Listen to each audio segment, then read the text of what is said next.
नमस्कार दोस्तों, मैं हूं सौरभ और स्वागत है आपका बुक ट्यूबर हिंदी पर। कभी महसूस किया है कि आप एक पत्थर की तरह हैं, बाहर से सख्त मजबूत लेकिन अंदर से इतने खोखले कि एक छोटी सी चोट आपको चूर चूर करके बिखेर सकती है। हम सब, आप और मैं, हम सब इसी दिखावे की दुनिया में जी रहे हैं। चेहरे पर मुस्कान का मुखौटा लगाए, अंदर से टूटे हुए, बिखरे हुए। हमारी नौकरियां, हमारे रिश्ते, हमारी महत्वाकांक्षाएं, ये सब हम पर इतना दबाव डालती हैं कि हम सख्त होते जाते हैं, कठोर होते जाते हैं और अंत में हम टूट जाते हैं। लेकिन क्या हो अगर मैं आपसे कहूं कि जीने का एक और तरीका है, एक ऐसा तरीका जो टूटना नहीं, बहना सिखाता है। एक ऐसा रास्ता जो लड़ना नहीं, रास्ता बनाना सिखाता है। आज हम किसी किताब की बात नहीं करेंगे। आज हम उस ज्ञान के महासागर में गोता लगाएंगे जिससे हजारों किताबें निकली हैं। आज हम बात करेंगे उस शक्ति की जो दुनिया की सबसे नरम चीज है लेकिन दुनिया की सबसे सख्त चीज को भी काट सकती है। आज हम बात करेंगे ताओइज्म की और उसके सबसे बड़े गुरु लाओ त्सु के उस रहस्य की जिसने ब्रूस ली जैसे योद्धा से लेकर बड़े बड़े सीईओ और कलाकारों को अपनी तरफ खींच लिया। और वो रहस्य छिपा है सिर्फ एक वाक्य में, बी लाइक वाटर, पानी की तरह बनो। ये सिर्फ एक कहावत नहीं है, ये 2500 साल पुरानी एक किताब ताओ ते चिंग का सार है जो आज की हमारी टूटी हुई, तनाव से भरी जिंदगी का सबसे बड़ा इलाज है। ये किताब एक चाइनीज दार्शनिक और लेखक लाओ त्सु ने लिखी थी जिसमें उन्होंने कविता के जरिए जीने का फलसफा समझाया है।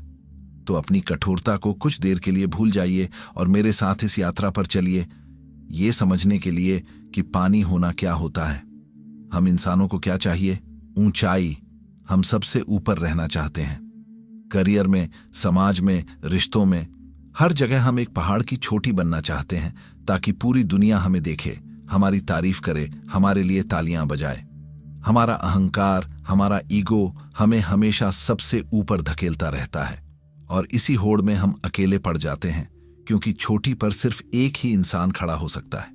अब पानी को देखिए। पानी का स्वभाव क्या है? वो हमेशा नीचे की ओर बहता है। वो सबसे निचली, सबसे गहरी जगहों को ढूंढता है जहां कोई जाना नहीं चाहता। वो खुद को दिखाने के लिए हवा में नहीं उछलता बल्कि जमीन से जुड़ा रहता है, शांत, बिना किसी दिखावे के।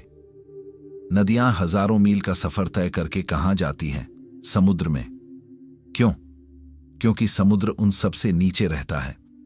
लाओ त्सु कहते हैं, सारी नदियां समुद्र को सम्मान देती हैं क्योंकि वो उनसे नीचे रहता है और इसी नीचे रहने की वजह से वो उन सब पर राज करता है। ये हमारी सोच के बिल्कुल उल्टा है। हम सोचते हैं कि ऊपर उठने से ताकत मिलती है, लेकिन असली ताकत तो नीचे झुकने में है। पानी किसी से लड़ता नहीं, वो किसी से मुकाबला नहीं करता। वो बस बहता है और अपने रास्ते में आने वाले हर पेड़, पौधे, जानवर और इंसान की प्यास बुझाता है। वो जीवन देता है लेकिन बदले में एक शब्द भी तारीफ का नहीं मांगता। एक नदी जब किसी गांव को सींचती है तो वो रुककर ये नहीं देखती कि लोग उसका शुक्रिया अदा कर रहे हैं या नहीं। वो बस अपना काम करके आगे बढ़ जाती है। और हम एक छोटा सा अच्छा काम करके पूरी दुनिया में ढिंढोरा पीट देते हैं। सोशल मीडिया पर फोटो डालते हैं, लोगों से तारीफ की उम्मीद करते हैं। अमीर लोग चैरिटी करते हैं ताकि अखबारों में उनका नाम छपे। ये मदद नहीं, ये एक सौदा है। ये अहंकार की भूख है जिसे हम नेकी के कपड़ों में छिपा रहे हैं। हिंदी में एक मुहावरा है, नेकी कर और दरिया में डाल। ये वाक्य सीधे ताओइज्म से निकला है। इसका मतलब है कि जब आप किसी के लिए कुछ अच्छा करें तो उसे उसी पल भूल जाएं, उस काम के फल की इच्छा भी ना करें। यही आपके चरित्र को साफ करेगा और आपके दिल को अहंकार के बोझ से मुक्त रखेगा। सोचिए, जिस दिन आप बिना किसी उम्मीद के देना सीख गए, उस दिन आप एक नदी से समुद्र बन जाएंगे। लोग, अवसर और शांति सब आपकी तरफ खुद ब खुद बहकर आएंगे, ठीक वैसे ही जैसे सारी नदियां समुद्र की ओर आती हैं। क्योंकि असली महानता चीखने में नहीं, चुपचाप सबकी सेवा करने में है। सबसे महान लोग समुद्र की तरह गहरे और शांत होते हैं। आप उन्हें पहली मुलाकात में नहीं समझ सकते। उन्हें समझने के लिए आपको सब्र और हिम्मत के साथ उनकी गहराइयों में उतरना पड़ता है। तो खुद से पूछिए, क्या आप एक खोखले पहाड़ की चोटी बनना चाहते हैं जो दूर से तो महान दिखे पर अकेला हो? या एक गहरा शांत समुद्र बनना चाहते हैं जो अनगिनत नदियों को अपने अंदर संभाले और जीवन का स्रोत बने? हमारी दुनिया की सबसे बड़ी बीमारी क्या है? बेचैनी, इम्पेशंस। हमें हर चीज अभी चाहिए, इसी वक्त। Instant noodles, instant coffee, instant सफलता, इंस्टेंट प्यार। हम इंतजार नहीं करना चाहते। हमारी जिंदगी में जरा सी भी मुश्किल आती है तो हम घबरा जाते हैं, शिकायतें करने लगते हैं या फिर हार मान लेते हैं। हम उस ड्राइवर की तरह हैं जो ट्रैफिक में फंसते ही हॉर्न बजा बजाकर आसमान सिर पर उठा लेता है, ये जानते हुए भी कि इससे ट्रैफिक नहीं खुलेगा। अब पानी को देखिए। क्या आपने कभी पानी को जल्दी में देखा है? सदियों तक एक चट्टान पर बूंद बूंद गिरकर पानी उस पत्थर में भी छेद कर देता है जिसे कोई हथौड़ा एक बार में नहीं तोड़ सकता। एक नदी जब पहाड़ों से निकलती है तो उसे पता होता है कि उसका लक्ष्य समुद्र तक पहुंचना है। रास्ते में हजारों रुकावटें आती हैं, बड़े बड़े पत्थर, ऊंची नीची जमीन, लेकिन नदी क्या करती है? क्या वो पत्थर से लड़ती है? क्या वो चिल्लाती है? नहीं, वो बस अपना रास्ता बदल लेती है। वो पत्थर के बगल से होकर गुजर जाती है। वो बिना कोई शिकायत किए, बिना कोई ड्रामा किए शांति से बहती रहती है। उसे पता है कि अगर वो लगातार बहती रही तो एक दिन अपनी मंजिल तक पहुंच ही जाएगी। लाओ त्सु कहते हैं, मिट्टी से भरा गंदा पानी तब तक गंदा रहता है जब तक वो बहता रहता है या उसे हिलाया जाता है, लेकिन जैसे ही वो स्थिर होकर इंतजार करता है, सारी मिट्टी नीचे बैठ जाती है और पानी अपने आप साफ हो जाता है। हमारी मानसिक स्थिति भी इसी गंदे पानी की तरह है। जब मुश्किलें आती हैं तो हमारा दिमाग हजारों नेगेटिव विचारों से भर जाता है। हम डर, चिंता और गुस्से में छटपटाते हैं। हम समाधान ढूंढने के बजाय दूसरों को दोष देते हैं या अपनी किस्मत को कोसते हैं। लेकिन ताओइज्म कहता है, रुको, बस रुक जाओ, कुछ मत करो। जैसे ही आप स्थिर होंगे, आपके दिमाग की मिट्टी अपने आप नीचे बैठ जाएगी और आपको समाधान खुद ब खुद दिखने लगेगा। ये जानना कि कब एक्शन लेना है और कब बस शांत रहकर इंतजार करना है, यही बुद्धिमानी है। लाओ त्सु का एक बहुत गहरा वाक्य है, प्रकृति कभी जल्दबाजी नहीं करती, फिर भी उसका हर काम समय पर पूरा हो जाता है। सूरज निकलने में जल्दी नहीं करता, मौसम बदलने में जल्दी नहीं करते, एक बीज को पेड़ बनने में कोई जल्दी नहीं होती। हर चीज अपने सही समय पर होती है। हमारी बेचैनी ही हमारे दुख का सबसे बड़ा कारण है। हम उस फल को कच्चा ही तोड़ लेना चाहते हैं, जो अगर कुछ दिन इंतजार करते तो खुद ब खुद पककर मीठा हो जाता। अगली बार जब जिंदगी में कोई मुश्किल आए तो शिकायत करने के बजाय पानी की तरह बन जाना, शांत हो जाना, स्थिर हो जाना और बस बहते रहना। आपकी स्थिरता और आपका धैर्य उस मुश्किल की चट्टान को भी धीरे धीरे रेत में बदल देगा। ब्रूस ली ने एक बार कहा था और यह वाक्य दुनिया भर में अमर हो गया, एम्प्टी योर माइंड। अपने दिमाग को खाली करो, बिना किसी आकार के बन जाओ, पानी की तरह। पानी को कप में डालो, वो कप बन जाता है। बोतल में डालो, वो बोतल बन जाता है। पानी बह भी सकता है और तोड़ भी सकता है। पानी बनो मेरे दोस्त। ब्रूस ली यहां सिर्फ मार्शल आर्ट्स की बात नहीं कर रहे थे, वो जीने के सबसे बड़े फलसफे की बात कर रहे थे। हम इंसान अपनी पहचान, अपनी सोच और अपने विश्वासों को लेकर बहुत कठोर होते हैं। मैं तो ऐसा ही हूं, मेरा तो यही मानना है, ये चीज ऐसे ही होनी चाहिए। ये कठोरता ही हमारे टूटने का कारण है। हम एक मजबूत पेड़ की तरह बनना चाहते हैं जो तूफान में सीधा खड़ा रहे, लेकिन हम ये भूल जाते हैं कि ज्यादातर मजबूत पेड़ तूफान में जड़ से उखड़ जाते हैं, जबकि एक नरम लचीली घास का तिनका झुक जाता है और तूफान गुजरने के बाद वापस सीधा खड़ा हो जाता है। पानी दुनिया की सबसे अनुकूलनशील चीज है। उसकी कोई अपनी शक्ल नहीं है, कोई अपना आकार नहीं है। वो हर बर्तन में ढल जाता है, उसकी कोई अपनी जिद नहीं है। सर्दियों में वो धीमा होकर बर्फ बन जाता है, कठोर। गर्मियों में वो भाप बनकर उड़ जाता है, आजाद। और बारिश बनकर वापस धरती पर जीवन देने आ जाता है। वो हर मौसम, हर परिस्थिति के साथ खुद को बदल लेता है। मनोविज्ञान भी रचनात्मकता, क्रिएटिविटी को ऐसे ही परिभाषित करता है। क्रिएटिव होने का मतलब है नई नई परिस्थितियों को संभालना और अचानक आई मुश्किलों का हल निकालना। अगर आप अपनी जिंदगी में आई अप्रत्याशित समस्याओं को देखकर घबरा जाते हैं, तो इसका मतलब है कि आप प्रकृति के रचनात्मक प्रवाह से दूर हैं। हमारे रास्ते में कौन सी रुकावट आएगी ये हमारे हाथ में नहीं है, लेकिन क्या हम उस रुकावट से टकराकर टूट जाएंगे या उसके बगल से रास्ता बनाकर निकल जाएंगे, ये पूरी तरह हमारे हाथ में है। एक कठोर इंसान की दोस्ती भी कठोर होती है, उसका प्यार भी शर्तों से भरा होता है। वो हर रिश्ते को, हर इंसान को अपने हिसाब से ढालना चाहता है, और जब ऐसा नहीं होता तो रिश्ते टूट जाते हैं।